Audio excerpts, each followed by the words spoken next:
Assalamualaikum warahmatullahi wabarakatuh. Subhanallah, alhamdulillah, wa la ilaha illallah, wallahu akbar. Allahumma sholli ala Muhammad wa ala ali Muhammad. Dipancarluaskan langsung dari Jalan Jenderal Sudirman nomor 1 Kompleks Masjid Darussalam, Sangatta Kutai Timur, Suada 91,1 FM, Radio Informasi dan Inspirasi Keluarga.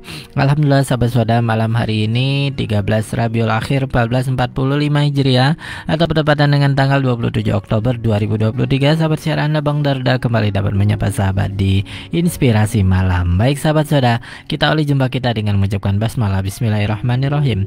Apa kabarnya sahabatku semua? Semoga senantiasa sehat ya, selalu berbahagia dan dalam lindungan Allah Subhanahu wa taala. Ya sahabat saudara, malam hari ini kita reaction yuk video ceramah ya, audio ceramah dari Ustadz Buya Yahya dengan judul membayar hutang boleh nggak sih dengan barang dagangannya. Nah, seperti apa kasus lengkapnya? Yuk kita dengarkan terlebih dahulu ya.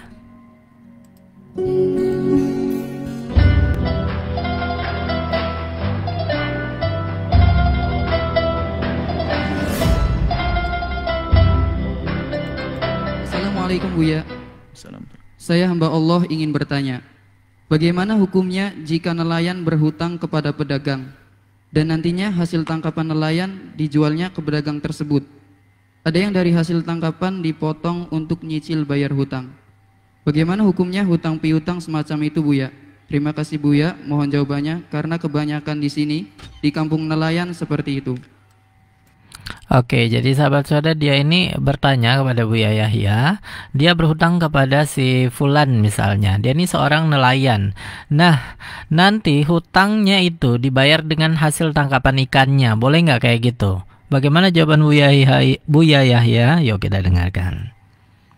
Hukum hutang menghutangi adalah dianjurkan dalam irama tolong menolong. Selagi utang itu dalam irama tolong menolong, maka diantisipasi oleh syariat. Jangan sampai ada orang yang memanfaatkan kesempatan dalam kesempitan. Sehingga di dalam hutang tidak boleh menambah yang disebut dengan riba. Sebab biasanya orang utang itu karena perlu. Orang perlu biasanya gelap mata. Maka jangan sampai dimanfaatkan oleh orang yang punya duit, mentang-mentang perlu lalu dipinjami duit kemudian disembelih dengan cara mengembalikannya harus dengan tambahan. Maka riba haram. Nah, hati-hati ya sahabat saudara. Jadi yang seperti itu tidak diperbolehkan dalam agama kita. Sekalipun kita sangat membutuhkan uang tersebut, jika akadnya adalah menambah, misalnya kita butuh uang 100.000 terus karena kebutuhan kita rela ketika yang menghutangi nanti bayar 150.000 ya. Waduh, itu sudah masuk riba. Naudzubillah min dzalik ya sahabat saudara, jangan sampai kita terjebak pada hal seperti itu. Nah, jadi utang piutang adalah dianjurkan dalam irama tolong menolong. Seperti yang disebutkan tadi, bagus seorang pedagang meminjamkan kepada nelayan. Kisahnya bukan saja pedagang dengan nelayan. Di sekitar di daerah pertanian juga ada.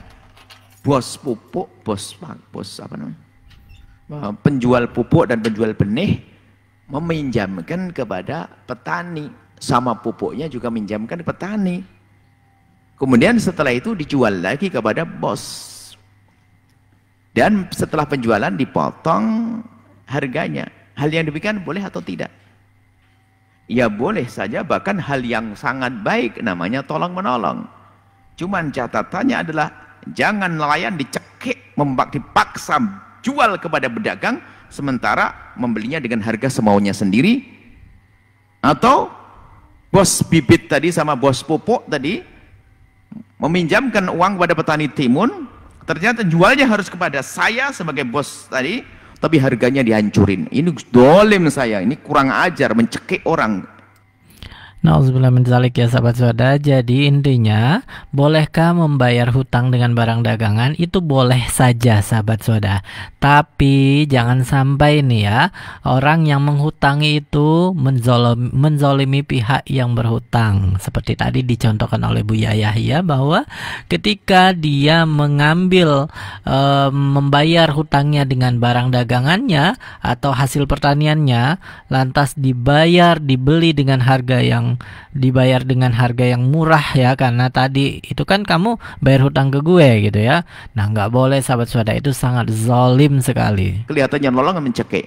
Wong timun di kota harganya 7.000, saya harganya 1.500. Dan ini kejadian di daerah-daerah. Makanya bapak-bapak Masya Allah ada berkata bahasanya, saya jual timun hanya sekedar untuk hidup saja, nggak ada keuntungan besar. Tahu, ini saya hanya jual 1.500. Padahal di kota 7.000. Kan nggak bisa jual kita? Oh, nggak bisa, karena sudah saya terlanjur diikat sama bos. Ini bos bakal sengsara dia di dunia dan di akhirat.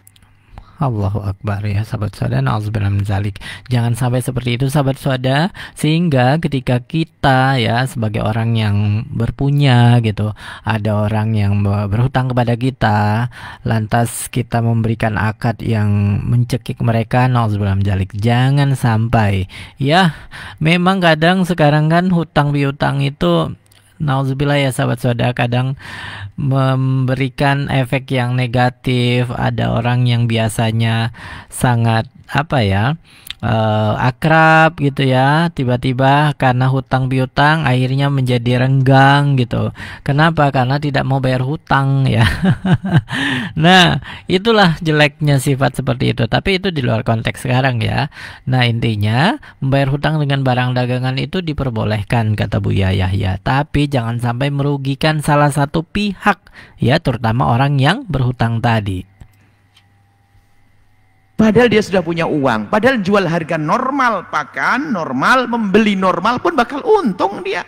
Cuman kan rakusnya manusia itu, maka menjadi rela mencekik saudaranya. Dan ada yang semacam ini. Maka ini kasusnya bukan pedagang di nelayan saja, bisa saja di daerah pertanian. Maka hati-hati, kalau Anda jadi pedagang yang meminjamkan kepada nelayan, jadilah Anda pedagang ahli surga.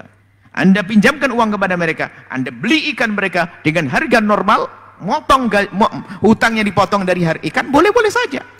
Masya Allah ya sahabat saudara, boleh-boleh saja.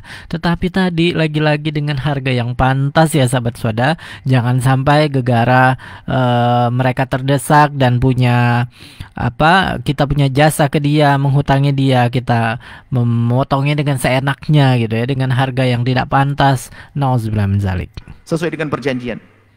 Tapi kalau Anda sudah kadang-kadang kalau pakan itu ada, kalau bibit pupuknya dijual mahal, giliran menjual hasilnya timunnya atau apanya dibeli dengan murah. Ini kan kurang ajar, hati-hati. Kalau Anda orang semacam ini, segera tobat sebelum kesengsaraan akan datang kepada Anda. Hati-hati, ini sengaja kami ingatkan karena memang ada yang semacam ini. Tapi Anda ini insya Allah orang baik semuanya, ahli surga insya Allah. Tidak ada yang berbuat zalim seperti itulah, na'udzubillah. Jadi kalau tanpa ada kezaliman boleh, artinya tidak mencekik, tidak merendahkan, tidak menjatuhkan harganya, normal-normal saja. Dan pemotongannya pun sesuai dengan kesepakatan, maka itu adalah sah-sah saja. Bahkan itu hal yang baik, namanya tolong-menolong di dalam mengangkat saudaranya, di dalam urusan usaha dunia, untuk bekal di akhirat nanti. Wallah alam bisawab. Masya Allah. Ya sahabat saudara, jadi intinya boleh ya sahabat saudara, tapi dengan catatan tidak menzolimi orang yang berhutang tersebut dengan memberikan uang seenaknya ya, kelebihannya karena udah dipotong hutangnya tadi, atau membelinya dengan harga yang sangat murah. Nauzubillah min dzalik ya sahabat saudara. Semoga kita jadi orang kaya yang soleh, orang kaya yang tidak menerapkan riba pada uang yang dihutanginya kepada orang lain. Namun catatan untuk orang yang berhutang, tolong dong ada niat membayarnya. Jangan sampai berhutang di awal sudah tidak niat membayar, dan atau ketika berhutang maka dia tidak memberikan kabar kepada orang yang menghutangi dia bahwa dia belum bisa bayar. Kabari, jangan diam-diam aja kayak gitu ya. Nanti kalau ditagih marah juga. Banyak sekali kasus seperti itu ya sahabat saudara. Semoga kita tidak seperti itu ya sahabat. Nikmatilah hidup kita dengan gaya hidup yang sederhana, tidak berlebihan, tidak memaksakan diri sehingga akhirnya kita berhutang. Nauzubillah min dzalik ya sahabat saudara. Baik, demikian reaction Bang Darda malam hari ini, semoga bermanfaat, semoga menginspirasi. Alhamdulillahirabbil alamin. Wassalamualaikum warahmatullahi wabarakatuh.